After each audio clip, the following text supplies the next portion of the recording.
Welcome to the Windows Computer and Technology channel, and this is a quick video for questions and answers regarding Windows 11 when it will be released next year for Windows 10 users.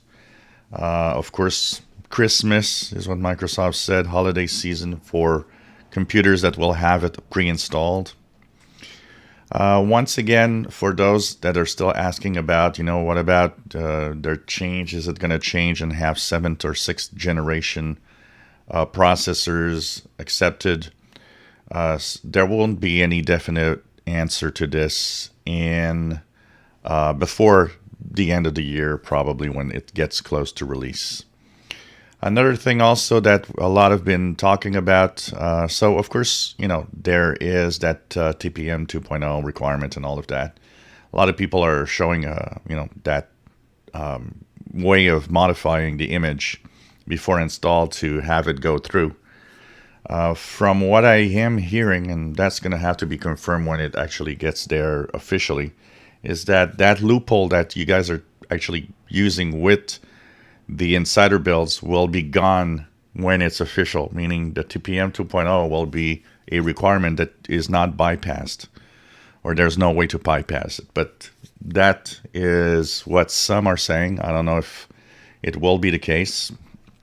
If that loophole still exists, well, you'll definitely be able to, tweak the image. And if that happens, of course, I'll show you a little trick on how to tweak the image, get Windows 11 to work on non-TPM 2.0 machines. Some of you are asking, if I have Windows 7, can I just, click the setup process and start install? No. Windows 7 will not have a upgrade path to Windows 11. That means if you want to have Windows 11, you'll have to clean install. It's the only way it's going to work. Or you'll have to, if you want it for free, because if you do a clean install, it's not going to be free.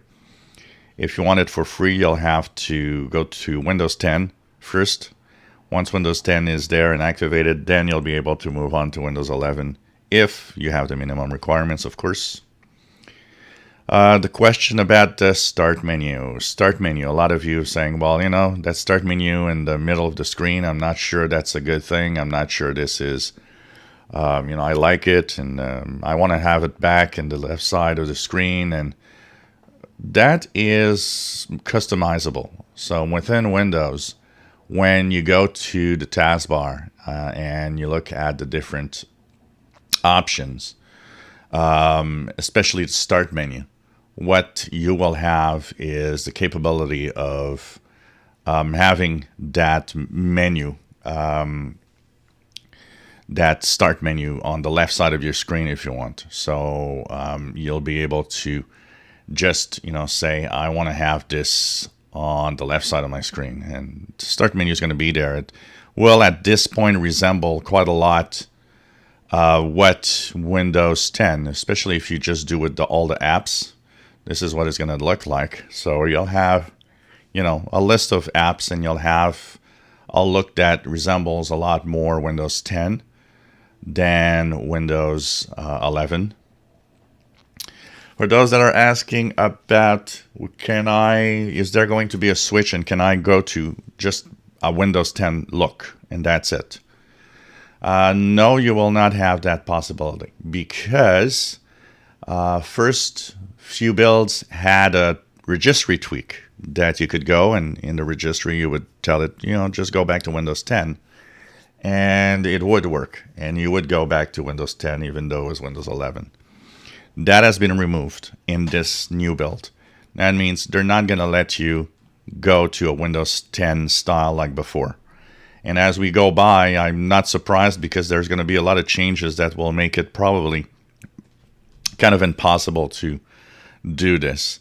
So no, there's no tweak that will be available. You'll have to use, and some people do use, third-party software that actually skins Windows and gives it a feel of a specific operating system.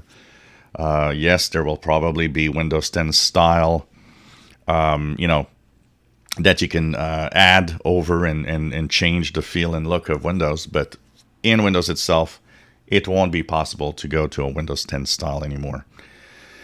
Live tiles. Quite a few people are talking about live tiles, more than I would have expected.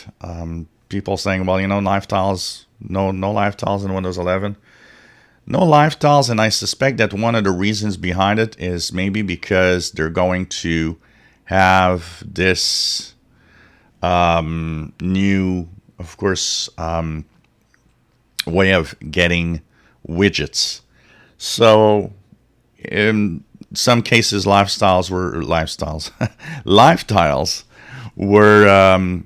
really just showing some information about certain things. In some cases, for example, the photo app would show some pictures or a diaporama of pictures. This is going to be through widget. Weather, there's going to be a weather widget probably, and so on. So this is the widget style stuff that's replacing probably what live tiles ever did. According to Microsoft, the live tiles were not very popular, and a lot of people were not using them at all. Plus, they did use some CPU cycles. So I guess they've decided, well, maybe let's try to find some other way of doing things. And one of the things about Windows 11 is that it actually tries to resemble more of a mobile operating system. I see a lot of people saying, well, they're taking all those things from Mac. Actually, there's nothing in here that is looking like a Mac. What's looking really here is more of a mobile thing, more like it would resemble more Chrome OS than a Mac, honestly. And it looks much more mobile-ish than a Mac computer. It's more in the style of trying to imitate and follow the mobile side of things rather than imitate any other PC-style operating system. So these are some of the questions that you guys had that I'm answering here. Hope that you enjoy our videos. If you do, please subscribe, give us a thumbs up, and thank you for watching.